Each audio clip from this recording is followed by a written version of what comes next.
अत्यंत दुर्दैवी ही घटना आहे. कुणालाही अपेक्षित ह्या अशा घटना होईल असं कुणाला वाटत नव्हतं. अजितदादांनी कार्यकर्त्यांसाठी आज ज्या सभा लावल्या त्यासाठी त्यांचा तो प्रवास होता. पण खरोखरच कार्यकर्ता पोरका झाला हे म्हणायला काय वावगं ठरणार नाही. असं नेतृत्व होणं नाही जे अजात शत्रू म्हणायला काय हरकत नाही. ते दादांच्या तोंडात कधीच नाही हा शब्द नव्हता. तुम्ही जे करताय ते व्यवस्थित करा, चांगलं करा आणि जे आणताय ते धोरणात्मक आणा आणि त्याचा लॉंग टर्मचा विचार करून काम करा. पण काही मदतीसाठी गेलं तर दादा कधीच कुणाला नाही म्हणत नव्हते. दादांसारखा माणूस आज नाही हे आम्हाला पटत नाहीये. त्यामुळं दादा गेलेत असं मी मान्यच करणार.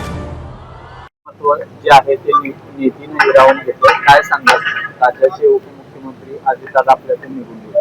अत्यंत दुर्दैवी ही घटना आहे. कुणालाही अपेक्षित ह्या अशा घटना होईल असं कुणाला वाटत नव्हतं. पण निवडणुकीच्या धामधुमीमध्ये प्रत्येक जण आपापल्या धावपळीत असताना अजितदादांनी कार्यकर्त्यांसाठी आज ज्या सभा लावल्या त्यासाठी त्यांचा तो प्रवास होता. पण खरोखरच कार्यकर्ता पोरका झाला हे म्हणायला काय वावगं ठरणार नाही. कधीही नाही न म्हणणारा माणूस, मी आहे तुझ्या बरोबर, तू काम कर, काय असेल ते माझ्यासाठी, तुमच्यासाठी मी आहे. आणि असं कधी राजकारण बघितलं नाही, कुठला गटतट पक्ष न बघता खरोखरच कार्यकर्त्यांमधून एक चांगला नेता आपल्यामधून निघून गेलाय.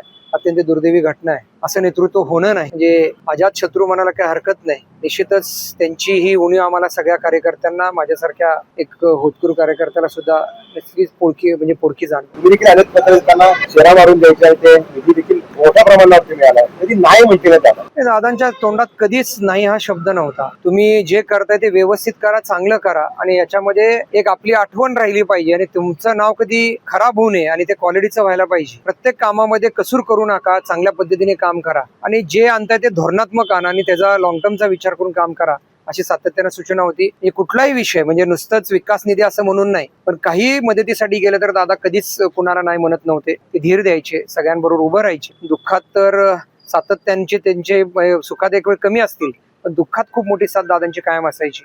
कारण खरोखरच दादा आपल्यामधून निघून गेले त्याचं खरोखरच मलाही दुःख होत आहे. खरोखरच सगळे कार्यकर्ते आणि सर्व राजकीय नेत्यांना, आम्हाला सगळ्यांना खूप याचं दुःख वाटतंय. कारण दादांसारखा माणूस आज नाही हे आम्हाला पटत नाहीये. त्यामुळं दादा गेलेत असं मी मान्यच करणार नाही.